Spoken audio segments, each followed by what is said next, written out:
Welcome to the LFG Pats Pod with your hosts, Joe and Mike. Let's go! All right, welcome into the LFG Pats Pod with Joe and Mike. I'm Joe, and I think this is still Mike, right? Indeed, for today, yeah. Indeed. All right, so we have a very special guest today, Paul Sorensen. So he's an EWU broadcaster. He's been watching Efton Chism, the ex-darling, receiver darling from OTAs. Our guy. So we're going to talk about him a lot. He's also been blessed to watch Larison and Kyle Williams. So he's been looking at these guys for years now. He's got a lot to say about it. So we're going to jump into that. But first, we're going to talk about our sponsors real quick. So Rogue Island Kitchen and Bar. So if you're in the arcade in Providence and you want some good, craft beers, you want some new American cuisine, go check it out. Ask for Ryan. He's the owner. He's my buddy. Our other sponsor is Impact Brandon Marketing. So they're in Cumberland, Rhode Island. John DiDonato, he's the man. If you need shirts, hats, mugs, you name it, this guy's the guy. So John DiDonato. Swag forthcoming from Mr. DiDonato. Which Paul Sorensen, you will get some of that swag. Don't worry. Absolutely. And as they said, The Departed, down Providence way, huh? Oh, yeah. Come from down Providence. That's us. We're those guys. It was funny. We were doing the roster projections, and I was like, oh, The Departed. Yeah. Anyways. We're the redheaded stepchild of the Boston community, but we own it and embrace it, so we love it. So throwing it to you, Paul. How is it over there? I know it's quite far away. I love the LFG, large fat guys. That's a nice moniker there. Congratulations, as opposed to the other one when you first started. So, no, is that right? You look at the guys that New England's had in the slot over the years, whether it's Amendola or Edelman or Welker, or whoever you could throw in there. They've had awesome success, from that perspective, and that's the nice thing about scouting now in this country, in terms of what New England can do. They can come out and find guys like Efton Chism, who's, kind of an under radar kind of guy who just runs great routes, catches the football, is tough to guard. He's got good twitch. He's one of the nicest people you'd ever want to meet. You couldn't ask for a nicer human. Smart kid, great family. Wasn't exactly. His parents are fantastic too. What's this? It's about him, so it's been pretty great. The feedback we've gotten from Efton's parents. We're going to try to get them on the show at some point too. Sure. They're great folks. They're on the west side. Monroe, Washington is where they came out of, and had a chance to meet them a couple times when they come to the games in Cheney, Eastern Washington. So I think you guys got a great one, and you got one that probably should have gotten drafted. So you got a little under the radar dude. Same thing with Larison. Larison's another guy that's a stud. That basically was a freaking rodeo guy when he was growing up. So he's got a little toughness to him, and was an absolute beast. He rushed for almost 300 yards against us in less than 3 quarters and then blew his knee. So he would have had probably a 500-yard day because they, Washington or Eastern Washington couldn't stop him to save their life. He just ended up getting hurt, and the Eagles came back and won the game because their best guy went out and couldn't play anymore. So that. So he was basically. There you go. You're kind of breaking up there a little bit.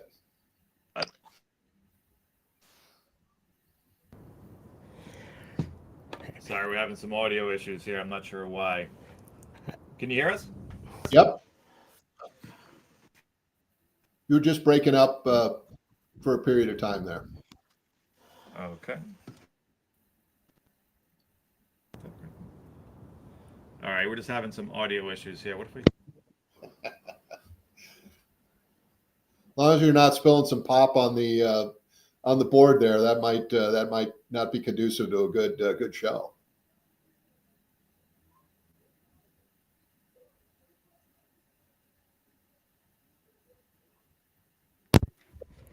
Hi, can Yep. Hello. I can hear you. Yeah, it's doing something funky here. Hold on, sorry. All right. All right, is that any better? Can you hear us? I can. Yeah. Now you got an echo.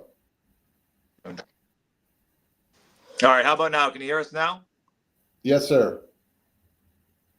All right, how's the sound quality? Good? It sounds a little tinny, but you're not breaking up, so I guess that's good. So it's like the antenna where you got to put the the foil on top of it. So maybe just hold and stand to the left with your left arm up in the air. That might work. Yeah. Seriously, that's what it looks like. We have to like hold it in a certain place or something like that. I'm not sure what the problem is, but I think we might be past it now, but I'm not sure. All right, so we're talking. I believe we were talking about Kyle Williams, right? And then I think No, we were talking about Efton, but kind of chat a little bit Efton, about Larison. And then we hadn't gotten to Kyle yet, but that's a dude that I love. No, we haven't gotten to Kyle. I'd like to talk about Efton Chism. Yes, for sure. Sorry. Yeah, from what we see on, he's absolutely electric. I'm not sure what's going on with this thing. All right, we'll just have to get closer then. Can you hear me about Efton Chism? I can. So this guy, he looks like he's absolutely electric with the ball in his hands. His movement skill when he gets the ball is yak yards. It's just second to none the way that he jukes people out, makes people miss, and makes people guess wrong at the stem of their routes. I'm sure that's something that you've seen time and time again. Could you speak to that about how shifty he is, especially at the top of his stem route? Well, that's what'll make him a good punt returner too. And that's one thing I think New England has utilized their slot guys with. They try to get him into special team stuff, returning punts, maybe kickoffs, coverage guys, those kinds of things. So his wiggle, he's got a low center of gravity. He's really strong lower body wise. And it's tough because you see a guy with his size, he doesn't look like he can have a lot of wiggle, but he just does a great job of getting off the jam, making people miss. And then when he gets open and he has a couple of yards between you and the defender, those folks end up with their shorts around their ankles half the time because he does such a good job of wiggling out of tackles. Yeah, it's amazing. You watch his film and you're just looking at him and saying, I mean, this guy's Julian Edelman. He's a spitting image. He's got that low center of gravity. He's got, those big thighs. I mean, this guy makes violent cuts, and it's really exciting. And obviously we have a guy like Pop Douglas, very similar guy, quick, twitchy, a little smaller frame.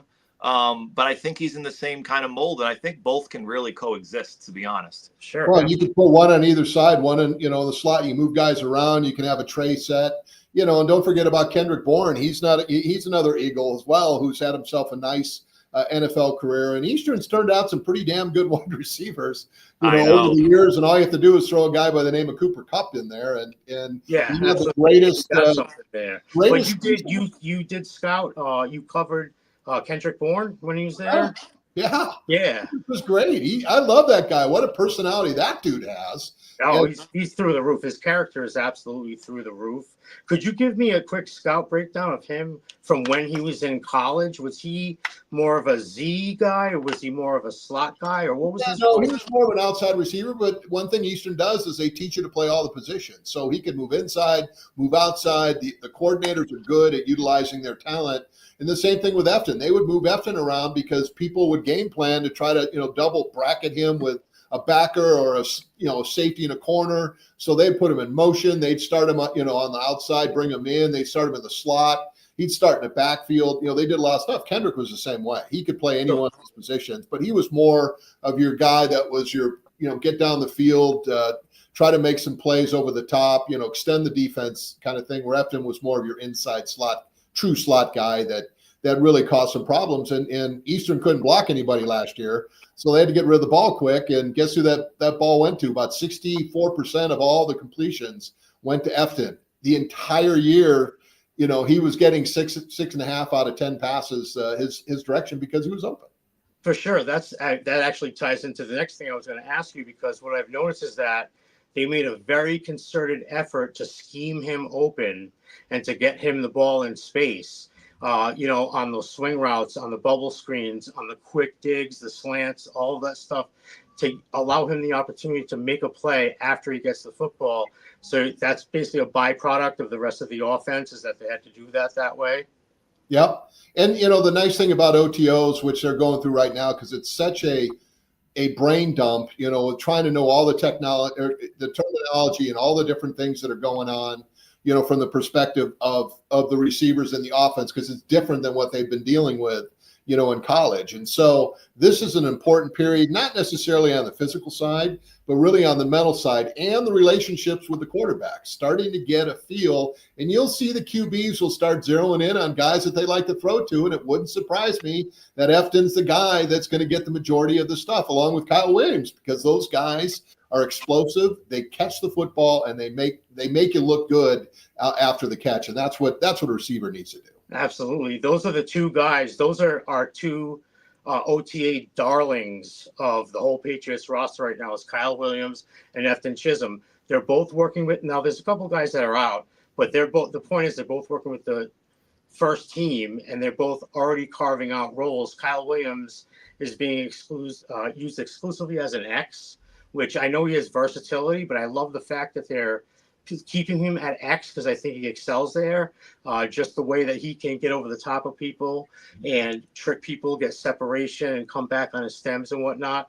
And then for Chism, they're keeping him in the slot, obviously, but he has an uncanny ability to find his spot, particularly in zone defenses. He knows when to sit down, he knows when to move across, and he knows the spacing very well. Did he deal with a bunch of zone defenses when he was playing there? No, they game planned him pretty hard. So he was always getting double teamed, where he was going from, and he still had the year that he had. Oh, yeah, because he was a focal point. But they must have moved him around the formation. Well, they did. Yeah, they moved him. They put him in motion. They moved him all over the place. And, it really made it interesting. A good old downtown Spokane, our little fentanyl fest. We have about 5 of these a day, unfortunately. So sorry about that. No worries. Hey, we're hitting audio issues. We got fire alarm. We're being tested very well over here. I like it. We're good. Jeez. It's almost like the Jets are trying to get in here and screw things up. What the heck? No kidding. So just real quick, I just want to show a quick Efton Williams little high rep. Efton Chism's got it. Efton Williams. Well, that's a hybrid. It's a combo of the two guys. I like that. Yeah, it's a good combo. But I want to show a quick highlight in case anyone hasn't seen these guys. Take a look real quick.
I mean, good Lord.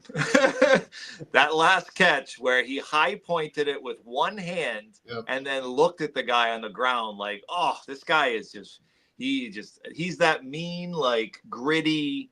I keep saying Julian Edelman, and people are going to get sick of it. But you see how many people it took to bring him down? There wasn't a single guy that at the first shot he had on him brought him to the ground, and Efton mossed that dude on that last play, which is great. And that's exactly what I said, in the broadcast, because he went up, that ball was overthrown. Kakov Asparis, who's the quarterback, he ended up transferring out because of the NIL. They go get money somewhere else. That's another story. But again, it just was a great catch by him. He hurdled multiple people. He basically made it hard. I mean, if you were one-on-one with him, most likely you weren't going to tackle him. And that's a special thing. And that's a guy that if he can stay low and he can find his spots, and that's what the defenses are going to try to take away. They're going to show one thing, jump on other stuff. You saw there's always going to be holding. They're always going to be pushing and shoving. You got to be physical because defensive backs, we don't have a lot of, love out there now. We can't, punish guys all the way down the field like we could back in our day. So you got 5 years to make your move, and then you got to play basically one-on-one basketball and try to defend these guys. And if the ball's thrown in the spot where you got no chance, that receiver's going to make the catch. You just got to make the tackle, and it makes it tough. Yeah, NFL loves offense, so it's skewed toward that way. And I watched his some of his high school tape today. I'm like Googling, like, let me see what's out there. I'm looking at his high school tape. He's taking RPOs from under center, from shotgun, taking RPO. I mean, I could totally see Josh McDaniels having packages for him. Not, maybe not a lot of packages in the year one, but I could see them making some kind of gadgety kind of plays with him because he's just electric. Like you said, the first guy's not going to tackle him. And you can't coach that. Making the first guy miss is an uncoachable trait. Either you have the instinct or you don't. Now, what you do after that, maybe that is a coachable thing, but you can't, that shifty and elusiveness, you can't coach that. And he has it in spades. Exactly. All right, Paul, I want to hear about you as a player. You played free safety. I know you're in the Hall of Fame at WSU. And just tell me what it was like playing for WSU back in 80, 81. Well, we actually had a conference. So we're the Pac-2 now. We're the Pac-10 back then. But, it was fun. I was a junior college transfer. I came in out of California. I played the Gold Gate Conference. Diablo Valley College is not exactly a, pantheon for turning out football players. But, yeah, it worked out good. And, I needed the extra 2 years to get bigger and faster and rolled in and started. I was actually a corner. I played both ways in junior college where I was a running back and a corner. Turned punts and kickoffs, did all that stuff. Early Travis Hunter right here. Yeah, the early No. Come on, give yourself some credit. No, I was a bread and butter dude, man. I did not have Travis's flash. By the way, Kyle Williams scorched his ass 2 years ago up in Pullman. I saw. Oh, that was I don't know if you saw that highlight, but that sent a little message to that Colorado team. I enjoyed it. And Kyle, I'm sure, is not going to let you forget that. In fact, Cam Ward scored Sanders when they were working out together, in the offseason, saying, hey, if anybody wants to see, you getting your crap kicked in, just come watch the Cougar highlights because we took you guys apart. So it was pretty cool. But, it was fun back then because we didn't have the RPOs. We didn't have a lot of the, the stuff. You could hide guys and do some things. And I was totally an intimidator. I tore people's heads off. Jack Tatum was my idol growing up. That's who I wanted to be. And we could tape our forearms up to about here and turn them into casts. And you could do a lot. Were just a little bit different back then, where your head was your biggest asset.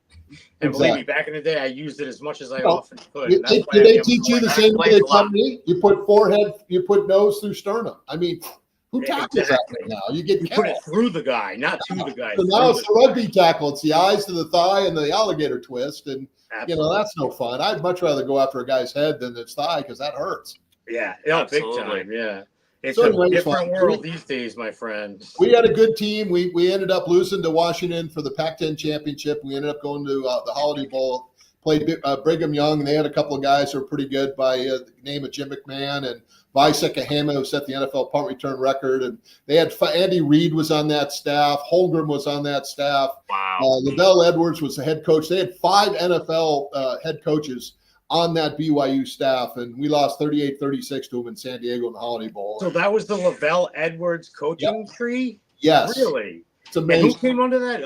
You had Holmgren, former head coach of the Raiders. You had Holmgren. You had Andy Reid. You had Chow.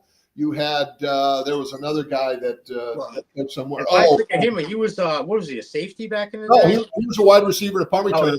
He that's right. played for the Eagles for a bunch of years. Yeah, and, was pretty good. They had a guy named Gordon Hudson. He ran over me about 8 times in that game. Jeez, I had his footprints in the side of my head, for half the game. They were tough. They were dirty too.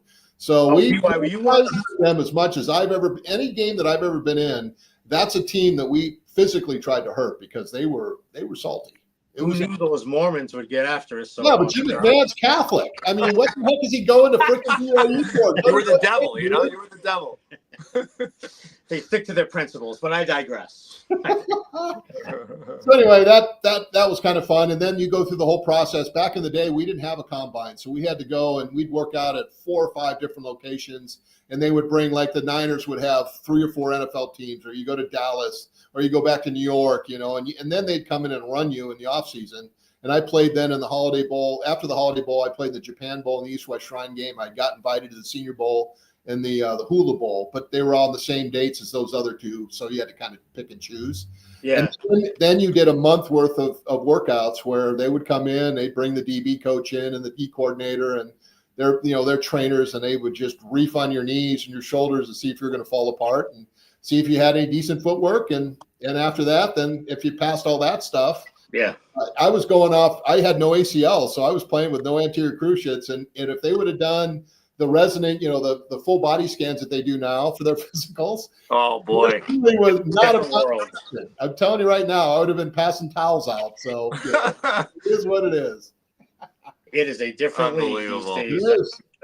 But it was fun, and it's like now, it's the same thing. I mean, you just have to change your game a little bit. You can't spear guys. You can't, you've got to be smart in terms of how you tackle, but basically it's still the same thing. And that's the thing when you're going up against Joe Montana in practice. He was so good at being able to just throw to a spot and expecting his receivers to get there. Same thing Brady did.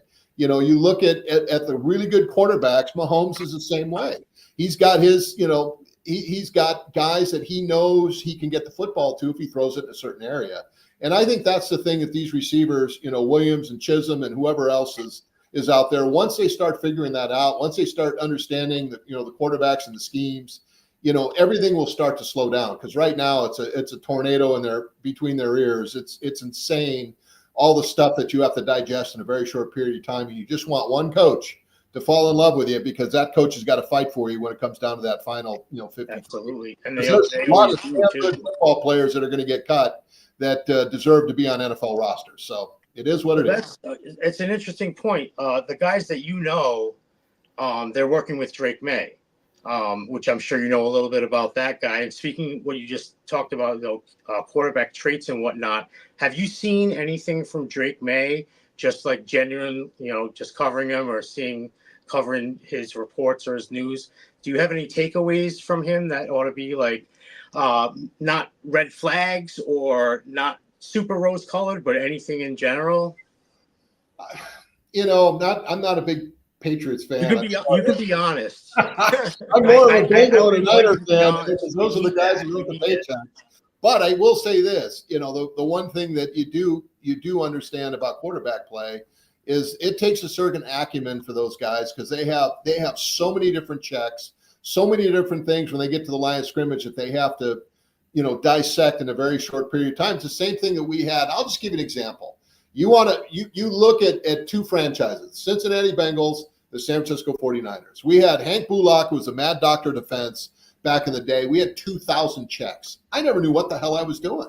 I was confused because everything, if you moved, if somebody slanted, if a guy did this, you had to do something else. Every action is a reaction, basically. Went to San Francisco, we had 3 checks. San Francisco beat the Bengals twice in the Super Bowl, and they played fast, and they had dudes because you didn't have to think. You just reacted and played. Great coaches will break down schemes and make it so it's simplistic for their teams to function, and to do what they do at a very, very high level. Now, it helped that you had some Hall of Famers with Ronnie Lott and Eric Wright and a bunch of, there's the Niners and the Bengals had dudes. But again, simplifying, schemes is really a key thing. And for the rookies coming in, it's different than college. College, you'll welcome the freshmen in because you're happy to have them on the deal. Well, here in the NFL, they don't want the competition because they're going to try to take your job. That's my food out of my mouth. Exactly. You're taking my baby money away, man. So, I'm not giving you anything until you earn their respect. And once you get that, it. And it's a completely different deal inside the locker room. But it's a really interesting dynamic to kind of see going from where you are in high school to college and college to the pros, where the pro thing, it's a job. And you're not going to get a lot of love initially, especially if they don't think you can play. Absolutely. Especially because Drake had such a tough season last season, but now everybody's anointing him as a second coming and building him up with all these different roster guys. But we really don't know what that looks like yet, right? I mean, your non-answer told me everything I need to know about Drake May. Is that you think you might need? There's not enough body of work out there for me to kind of. Yeah. For example, they say that they compare him to Josh Allen. I think that's absolutely ridiculous. Well, that's not fair.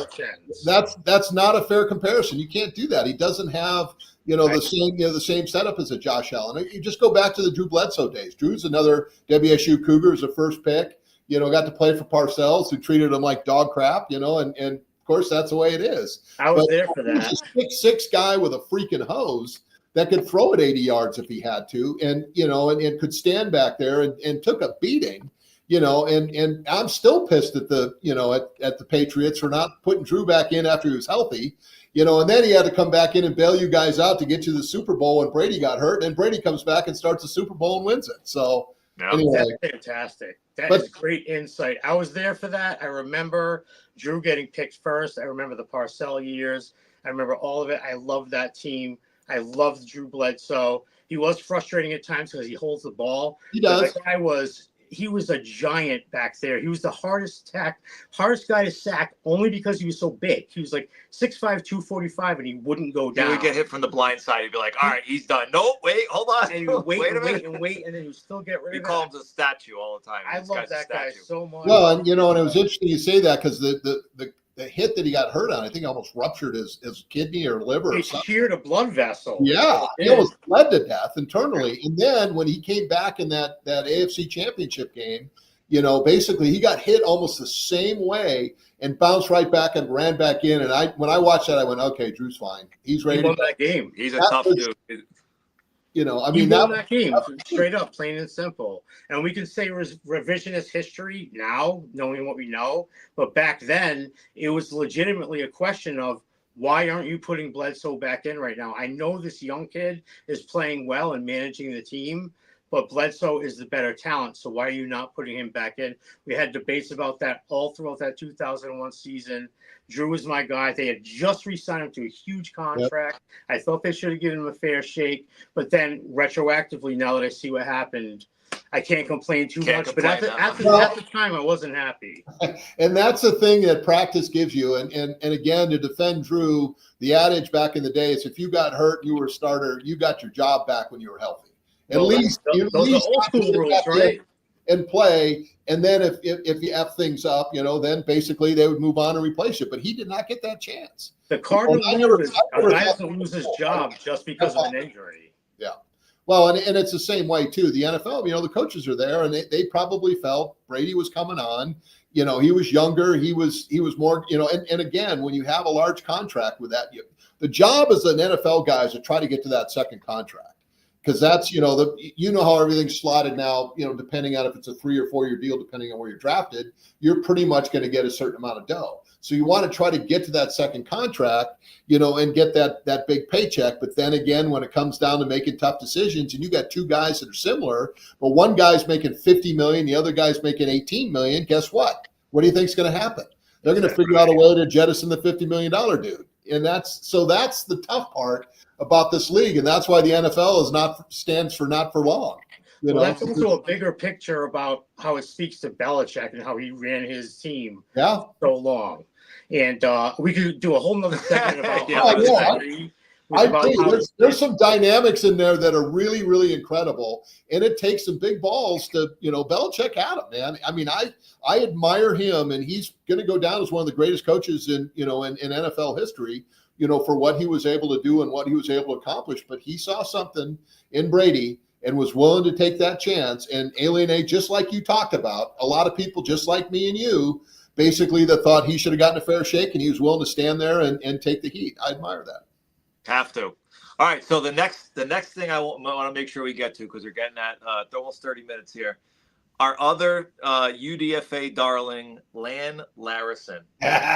We love this guy. We are obsessed, equally, I'd say, obsessed with Efton Chism as we are Lan Larison. I mean, again, I could play his highlight tape right now, and it's equally as impressive. This guy is a complete bulldozer, a low center of gravity, does not go down. First contact, second contact, you name it. His yards after contact, I think, was like 946 yards out of the. You know who he reminds me of, Joe? Who? Whitehead. Yeah, exactly. Yeah. He came from a 100%. Division II school in like South Dakota. Yeah. And he reminds me of him. And it's funny you say that because we would watch him in the games, and this guy is a bronc. He would ride horses for Christ's sake. Yeah, he's a steer wrangler. Yeah, he was a bronc buster, whatever the hell it was, in Caldwell, Idaho. And so you're worried about a linebacker coming over when you got the horses and bulls trying to stomp your brains in the ground. That's nothing. So this dude has got mental acumen. He's tough. He's 6 foot, about 215. He's got a low center of gravity. He's fast, and he kind of reminds me of that, kind of person, a Whitehead in terms of his ability to take contact, continue to go, and he's slow to the hole, but he's quick through it. He's got really good hands too out of the backfield. So, in terms of for running backs, in terms of catches and yards and touchdowns out of the backfield. So the guy made 4 first-team All-American teams and was the Big Sky Player of the Year in 2023. And they've had some pretty good dudes come through that league, and he is as good as anybody I've seen in a long, long time. I don't know if you remember a guy named Tywan Jones. He came and he played for Buffalo. I don't know if he's still on Buffalo's team. He's been in the league 11. Yeah, it's more of a scat back, but he was. Tywan was faster because he was a 4.4, 4.38 guy, where Larison's probably a 4.45, type guy, but a lot more physical. So he can break tackles, but he can also bounce and take it to the house. And you got 2 unrestricted free agents in Chism and Larison, in my opinion, that are as good a gets as anybody in the NFL has gotten this year in terms of their ability to make a team, and not only make a team, but play for that team. So we think, even though it's a lower level of competition, this guy has all the traits and skill set to translate to the NFL. Do you believe that? I'm not a lower level of competition guy because Walter Payton came from that level. So I agree. I don't need to nitpick the competition. It's just the general consensus that they say. So did Bradshaw back in the day. There are a lot of freaking dudes that have come from the FCS level just because, and again, it's the same thing I had a chip on my shoulder when I came from junior college to college. These guys are laughing at me going, you can't play. And I knock their, doinks into the dirt and go, yeah, dude, I can. I just wasn't ready for it out of high school, but I'm ready now and I'm taking your spot. So you got guys out there. That's what's so impressive about scouting is being able to find those hidden gems. And I will take my hat and tip it to New England because you have done as good a job as any NFL team, in my opinion, in this country at finding those gems. Kudos. I like your opinion. And honestly, I think when you talk about taking jobs, and Mike and I have talked about this quite a bit, Ramondre Stevenson, to me, he's a great ball player. He catches the ball well, but he doesn't do much He doesn't do much with after he catches the ball. And so, to me, I think he's pigeonholed himself into a LeGarrette Blount type role, or at best, Derrick Henry. Even Derrick Henry catches the ball and does something with it more than him. So I don't know. I feel like between Travion Henderson, and Antonio Gibson, you got 3 players there that can do it all. Antonio Gibson's no slouch. I mean, Antonio Gibson can run between the tackles, and he can catch the ball and go 50 yards to the house. So I don't know. I like those 3 backs more than I do Ramondre this year. Now we'll see, right? Ramondre has a chip on his shoulder too. He fumbled the ball 7 times last year. They drafted Travion Henderson, right? So he's going to have some fire under him too. So we'll see. And our offensive line's a lot better. So, but I don't know. I like 4 backs. Give me 4 backs. This league is very hard to get through all these games healthy, 1. And then 2, if Ramondre fumbles, I mean, I could see Lane Larison getting a first down role. Exactly. And you really need 4 solid backs because 3 of those guys are going to be your special teams beasts, running down a kick, coverage, punt coverage, all that stuff. Your wide receivers, your DBs, those are your special team, your linebackers. Those are the guys that have to step up. And that's, if you're going to make a team in the National Football League, you better be damn good on special teams. Right. Well, you got Chism. He's done everything from hold extra points and field goals to return punts and kicks. He's thrown touchdown passes. He's caught touchdown passes. He's run the ball. Larison's done the same thing. He was an absolute beast on kick returns and all the things, catching the ball in the backfield. Kyle Williams can do the same thing. He can return punts and kicks and also catch the football, and do things because he's one of those guys that's explosive, as well. So I really like what you guys are doing which pains me because right behind you, 6-time Super Bowl champs. Spread the wealth a little bit. Seahawks. I know. Are you a Seahawks fan? I mean, how about sharing it with some of the teams that haven't won it ever? But You're not that's wrong. good programs, and that's why good NFL teams have the scouting that they have, and that's why it's a testament to your guys for going out there and finding the Larisons, the Williams, and the Chisms of the world to come in. It's optimistic for us because it's a brand new staff, personnel, coaching, every which way, and the guys they brought in all make an incredible amount of sense to us, which is why we want to talk about these guys, because we think they're going to make the roster. So yes, that's why we're pretty high on the current regime. We don't know how that's going to look, but we're fascinated by these bubble guys that we think that are going to make the roster. So it's like incredible insight that you're giving us, someone that's actually personally scouted these guys and looked at them. I can do a rough scouting report on anybody, but these guys know the actual juice, so he knows what it brings to the table. If he says somebody can make an NFL roster, I believe it. Absolutely. So I'm walking out of here knowing for a fact that our opinion is right because we're validated a little bit, right? He thinks that damn right, Joe and Mike. I'm validating you guys big time. The other thing too, you look at the money that both Chism and Larison received as undrafted free agents that are guaranteed. Big. That's another thing. And let's face it, they saved money not slotting these guys in the 6th or 7th round. So the fact that they were able to slide through, they could come back with a larger bonus, which tells me they felt that both of those guys were draft worthy. It was a bidding war. I think that's an important thing to look at as well. There was 100%. a bidding war involved, which means they had to outbid several teams, which means they're more inclined to keep these guys around. And that makes a lot more sense. And you can't practice squad them because now someone's going to steal them. So you try to hide your Efton Chisms and your Land Larisons, and even our buddies CJ Dupree, and there's a few guys, Brock Lampy. I mean, there's guys that we paid decent money, 100, 200, 250K. Jack Conley, the BC, the tackle guard swing guy. I think that they're putting their money where their mouth is. That Kraft has done a great job. I think over the last 2 years, he's had a lot of cap space. Yeah. And I think now that he's got Vrabel, Elliott Wolf, he's got, this dream team of a scouting. I mean, obviously they crushed the draft. They're picking the right guys. And so they're now putting their money where their mouth is. They're like, you know what? We're done with losing. We lost the past 5 years.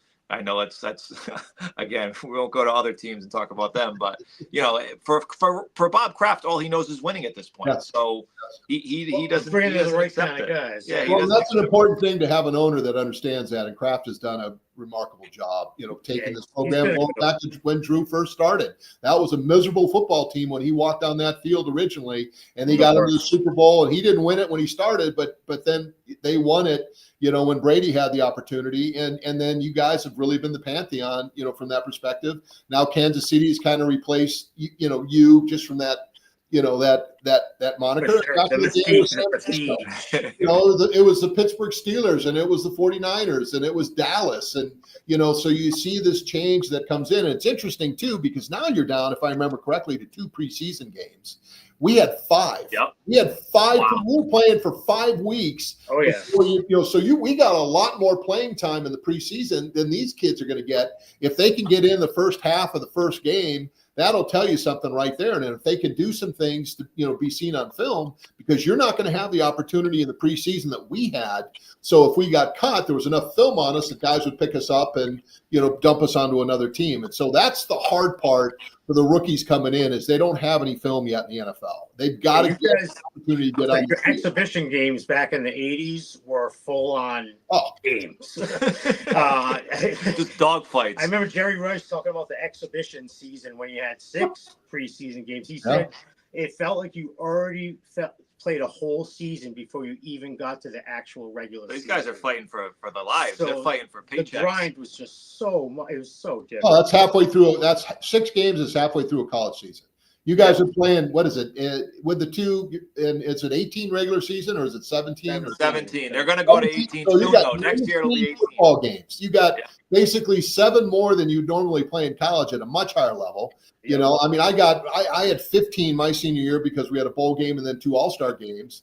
Some of these guys, I mean, it's insane to see, the level. And then an NFL game is probably 3 college games, in terms of the beating that you take physically because of how big and strong and fast the players are at this level now. It's just incredible, honestly. Yeah, it's really crazy. I do have one. I came up with a hot take right before we came on that I want to see if you have any input on. I was telling Joe that Efton Chism ran a 4.71 in the 40, and I said if he ran a 4.51, he would have been drafted in the 4th or 5th round. Do you think that makes any sense at all, or am I just way out of bounds? Well, I was a 5th rounder. I'll give you my numbers. I was a 4.48 40 guy at 210 pounds. I could squat 500, clean 400, and bench 385. Okay, and I had a 32-inch vertical. Now I can't even bench a 12-ounce beverage. But I got drafted because those were good numbers. I had really good numbers, and I played well in the All-Star games, and I finished off like them. We had All-American honors too. We had all of that other stuff. But none of that means anything to the NFL guys. They want to see your physical numbers. So you're exactly right. Kyle Williams, basically didn't have, he was pretty beat up. And so for him to run a 4.4 and come out, at the end of the season, I mean, he had a great Holiday Bowl against Syracuse. And he was pulling away. Everybody that you watch him run up against, he would pull away from. And Travis Hunter is a classic example of that. And that's a 4.4, 4.38 guy. And Williams is pulling away from the dude. So Chism's in the same boat. If he would have had even a 4.6 or a high 4.58, he's getting drafted, anywhere between probably 5 and 7, in my opinion. I agree. So that's where the numbers, if you have the numbers, they translate well. If you don't, you have to overcome that. That's why I'm really happy for Efton to get into a camp, because even if things don't work out, and I hope that's not the case, he'll end up playing the CFL and he'll be a 15-year vet up there. And he's going to be on somebody's roster. He won't be denied. You can already tell. I mean, the movement skills are they're off the next level. You can't teach it. I have a graphic. Hold on. Let me see if I can pull it up real quick. Every single beat writer. Hold on. I just want to, if I can get this mouse to work. Oh. You got beat writers like. Hold on. There's one overlay. Just want to bring this up real quick. I would have shut down power to half the city if I tried to, mess with the equipment there. So good for you guys. I'm with you. That's why I'm on this side. He's doing all that stuff. There's been a lot of buzzing and fizzing and burping going on there. The one thing I wanted to bring up real quick was this right here. So this was a good call out. My buddy ZB, he does a lot of scouting. He breaks down a lot of film of receivers, but he called out for Efton Chism here. He had a 500 senior dominator, so he's 50% of the offense, 3.45 senior yards per reception or per route run. And he called him out to the Pats in January of this year. So he made the call out and said he's the perfect Patriots receiver. He's the perfect. Well, that's the Senior Bowl that you're looking at right there. That's the Senior Bowl where he kind of jumped off the page. Oh, yeah. Nobody could cover him.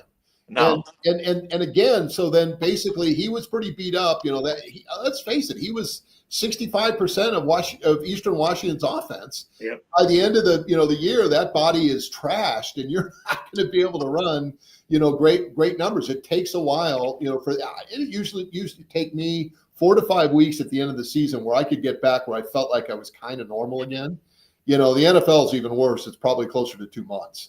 So just the physical toll that you take, from that perspective, and especially as a receiver, because you got idiots like me coming after him to try to tear him in half. But what you notice about Efton, his upper body stays pretty straight up and down. His lower body has such good leverage. He stays so low to the ground. He's hard to read. That's why he makes guys miss, because people usually read the shoulder pads, which is wrong. You're supposed to read the hips. Right. But if they're reading this guy's shoulder pads, they're going to get juked out every time. You're not reading shoulder pads. You're reading belly button. You should be reading belly button, but sometimes I don't know what these people are doing. Well, the difference between Efton and Kyle Williams is then Kyle, with his speed, can blow by you. So, Efton's got to make the wiggle. He's got to get that space, and that's why the timing with the quarterbacks are going to be important for him, where Kyle is going to be an acquired taste, where he's going to get open probably farther downfield, because he's got the speed to kind of take the top end of the defense off. So you have two different, receivers from that perspective, one with the wiggle in the middle, one with the speed on the outside. So, let's just say that you've got Edelman in the middle and you got Randy Moss on the outside. It's just Kyle's not 6'4". Like Randy was. And Randy he's more like a Steve Smith type. And there you go. That's a perfect example. I love that. It's a great comparison. Right. And actually, Kyle Williams at the Senior Bowl had the highest miles per. He was clocked at 22 miles per hour. I think 22 and change. And so he was the fastest receiver in the whole Senior Bowl. So I don't buy the 4.4 speed as far as like the whole story. You know, I think his top end speed is, you know, when the ball's in the air or when he's got to run away from defenders. That's when speed matters, right? On a 40 clock time, it's really, it only tells one part of the story. Yeah, I tried to get up to 22 miles an hour on my Segway and then step off it. That didn't end up very well for me. Oh, good Lord. We give you credit. Don't do that. That's a stupid move. You get a lot of road rash there. So tell us about Kyle Williams. We've been talking about Kyle Williams. Tell us about what you've seen out of him. Why do you think he's going to be a special Patriot? Love that kid. And he's overcome adversity and just he's one of those guys that's self-made, has just worked for everything that he's got. And you find these overachievers are all kind of cut out of the same cloth. And so, you know, good young man. You know, he came out of California. He was down, I think, in Santa Monica Cathedral or one of the places down there. Went to UNLV, played, but you know, wasn't really kind of the number one guy there. Had a decent year, and then transferred to WSU. You know, because he saw they were running kind of the air raid, and really came in and really blossomed his senior year. He became the go-to guy. And I just, all you have to do is just go look at the Holiday Bowl against Syracuse when they were so undermanned. They had 35 guys that left that football team. Half the coaching staff, bailed and went to Wake Forest. Very disappointed how Jake Dickert handled that transition. But some of the coaches stayed around. Zevi Eckhouse, who's an Orthodox Jew, is the quarterback, is a backup. Great kid. You know, in fact, he had to get special dispensation to basically play on Saturdays. Yeah, you don't see that. Wow. It's like the Mormons, you're not supposed to play on Sunday. Catholics, you can play. Just ask for forgiveness at confession. You're okay. You know, and I have to do that a lot because I swear way too much, and then I spend a lot of time with our You've Father. done great. You've done a great job, Paul. I've been wanting to swear too. Trust me. We wouldn't have minded. We wouldn't mind it. It's okay. But I mean, you're very articulate. Kyle does a great job he's a great game film guy. He's really good at finding holes. He continues to run routes and always trying to get himself open. And he develops a relationship with the quarterbacks because he had John Mateer, who was his guy, who ended up transferring to Oklahoma. He got a $3.5 million 2-year deal. So he got $7 million to go play for the Sooners. That was a little larger than our NIL could handle, unfortunately. Yeah. We lose those guys. We lost Cam Ward to Miami, but he had graduated, so he's a great, grad transfer. And we lost the guy that led the nation in total touchdowns in John Mateer to Oklahoma. But Kyle stayed and played great. And that was Zevi's only start, because he only played 4 games and redshirted. He'll be the starting quarterback for Washington State this coming up fall. He's a senior. So I thought Kyle really represented well. He was a great leader. He caught the football. He basically got open. There wasn't anybody that could cover him. In fact, in the Wyoming game that they lost, he was open more than 7-11. He was open 24/7, 365, and they couldn't get him the freaking football. And they ended up losing that game because of it. And so I think Kyle took note of that and wanted to make sure he could have left. He didn't have to play in the Holiday Bowl like a lot of people opt out on. But he did. He chose to. And you saw the difference. And that's a character guy. Again, a Larison, a Chism, a Williams. Those are the kind of people that New England's getting, and that's why you guys are going to be back winning football. The guys that we want around, I'll tell you that much. It's really, you can totally see Mike Vrabel put that in like the bullets, right? Character counts. Character, leader, smart person, right? All these picks, Jared Wilson, Craig Woodson, all these guys that we picked all had leadership qualities. All were very vocal, no nonsense guys. I think the only one that I heard anything potentially bad about was Braden Swinson. They basically said, he's kind of a know-it-all, but okay, great. He's a 5th round pick that we stole. The guy should have been a 3rd round pick, but Joshua Farmer. I mean, all these guys they picked were all high character, all academic, all like high, and these guys leader guys. By the way, just an FYI, a little note. I did go 8 picks higher than Shadir Sanders did, so that makes me feel good. There you go. That's all right. awesome. That sounds. I didn't have a dad I didn't have a father like he had that had the the juice that Dion had. So I consider that a win for the Sorensen family. Did that help him or hurt him, though? That's the question. Well, not the father's acumen, but all the BS that went around with that circus. I think they didn't. And he went in and laid a complete egg with the New York Giants. They didn't want to have anything to do with him because he came in. He was so arrogant. He didn't study the playbook. He wouldn't answer any of the questions, and they just said, "We're out. I'm tapping out. We don't want to." There were multiple reports like that. And when that information gets out, boy, you get over, trouble when you drop. And you saw it. He was a first-round pick. He went in the 5th. It's crazy. That's all as it's high as number 3, and then he interviews, and it just plummets. So you got Dylan Gabriel. You got Dylan Gabriel going before him. Like, oh my Lord, you got to be a pro, you know. Well, and one more question I want to ask you really quick. I don't want to get into it, but how has NIL affected your program over there? Is it really just on its head or what? If you're not a top 40 team, you're dead. I mean, Is that right? Okay, I'll just give you the story. Please. This is how the NIL started at Washington State. I had $10,000. I had 10 defensive backs who were going to give $1,000 each. And so I called up the defensive back coach and I said, "Hey man, I get 10 grand. I don't know how to do this. You know, what do you want to do?" And he goes, "Well, why don't you go talk to Dickert, and see what he wants to do. Maybe we can, we'll figure something out." I go, "Remember, I'd like to have a go with the defensive backs because they're all DBs that are donating." Anyway, so then I get a call from Dickert, and then little Morris, who was the head coach at North Texas, he left, and he remembered Cam Ward. When Cam was down there, he recruited him because he was at Incarnate Word, and then came up and became the offensive coordinator under Leach, and then also it was under Rolovich, and then Rolovich got fired because of the shot thing.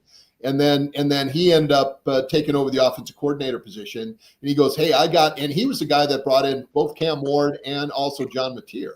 So we got 10 grand. Anyway, there's 3 schools, Oklahoma, I think it was Mississippi, Houston, and West Virginia that were all 75 to 100,000 plus a car and all the other things. We got 10 grand.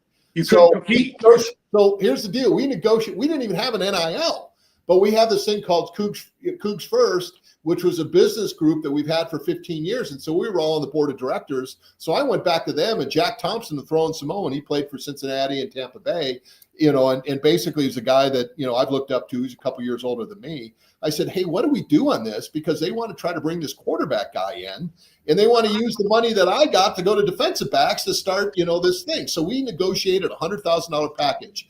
50 grand was cash. 10 grand went to the family so that they could fly in. Okay. He got a truck, like a Tahoe or a AMC 4-door, it's worth 25 grand. And he got a 2-bedroom furnished apartment. So he saved another 25 grand on, basically on his housing thing. So the whole package came out to be about $110,000.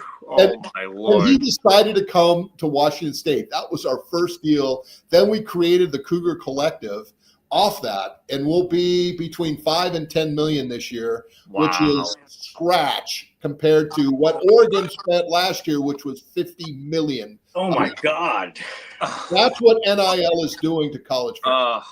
There is no any light at the end of the tunnel. There is no ground rules, and there's no guidelines right now. It's the Wild West. It's free agency with no collective bargaining. It's exactly right. Look, to answer your question, we're screwed. Yeah, so how can the guys in here because we can't compete. But we're trying hard to fight and build a culture and try to hang in there. And Washington State's always been a have-not school anyway. So we're used to it, but it still pisses us off because we get tired of good quarterbacks and good program goes out the window. And throw money at them, and that's what pisses us off. So they got to cap it, right? They got to set up some kind of cap that works for everybody. Well, they're doing something now that they've got that. If they get the settlement through the NCAA approved, it's sitting in front of a judge and it hasn't been approved yet.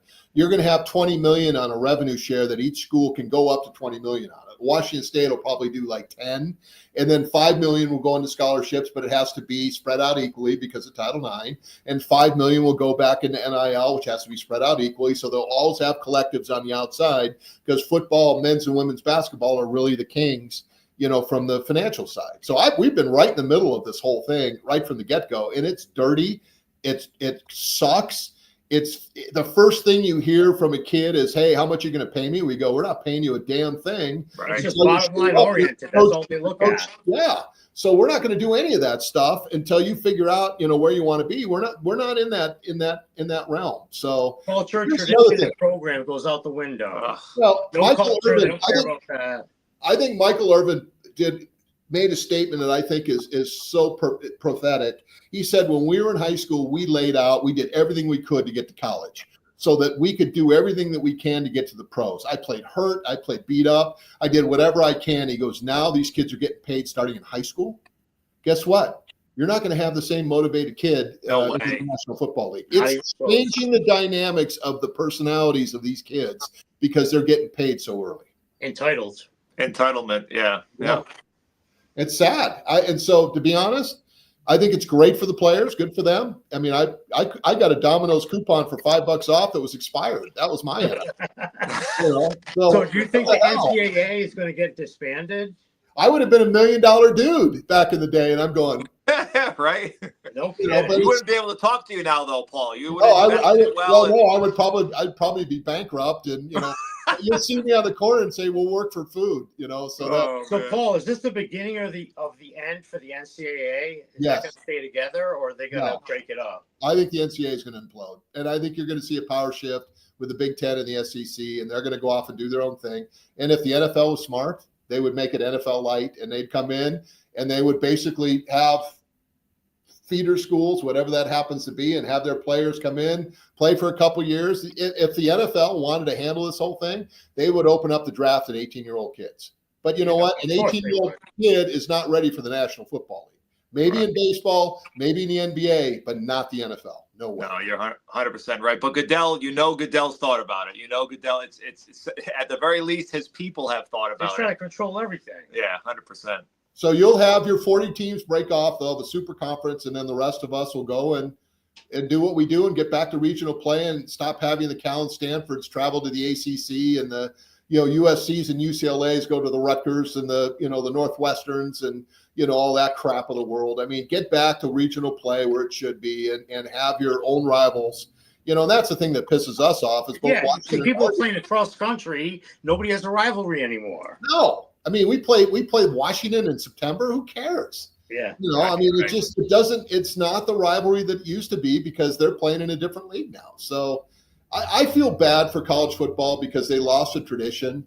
And that was so much fun. That was the thing for me. And as a broadcaster that I've been a part of for 40 plus years, to be able to go to the big house in Ohio State and LSU and Alabama and all these different places and do games and see the pageantry. It's different than the NFL, but now it's NFL light. And it sucks. Yeah, it really does. It does. It's unfortunate. Well, Paul, thank you so much for joining us. It's been with the audio issues, with the ambulances. You've been a trooper. We're testing all of our metal here, but we make it through it. Thank you so much for coming on. Like I said, you'll be getting some swag in the mail. Don't worry about it, Paul. Thank you again. Joe and Mike, you made me a semi-New England Patriots fan through you guys. I really do hope those three dudes get a great shot and get a chance to show what they can do. And I think they'll really help the Patriots down the road, and you'll have a fan in yours. As do we. Yeah, your insight has been second to none, man. This has been a really productive and informative conversation. We really appreciate it. Just remember the difference between a brown noser and a shithead is depth perception. Never forget. Well, if you met me in person, you'd have a different idea. But for right now, we really appreciate having you on the show. My honor, fellas. Paul, maybe you'll come out to a game sometime. Yeah, it's tough because I usually work in the fall. I'm going to go to the Washington State Ole Miss game because we got to buy. Eastern's got to buy that weekend.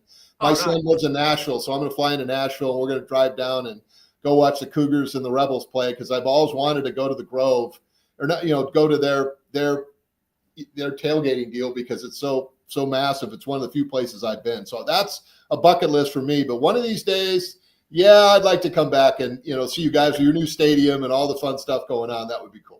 I will stream one of his broadcasts and then I'll give him feedback, just brown nosing him. Please. Just rose-colored glasses telling him how awesome. You'll get our listenership up to 4 if you do that. So thank you. I love it. We're all about it. It's okay. I judge myself and no others, so who cares? Well, reach out anytime, fellas. It was truly my honor and really had a blast talking football with you here in June. It's really cool and really excited for those guys. I think you're going to enjoy watching them play. Awesome. Thanks again, Paul. And thanks everyone for tuning in. Hey, cheers. LFG, baby. LFG. Let's do it.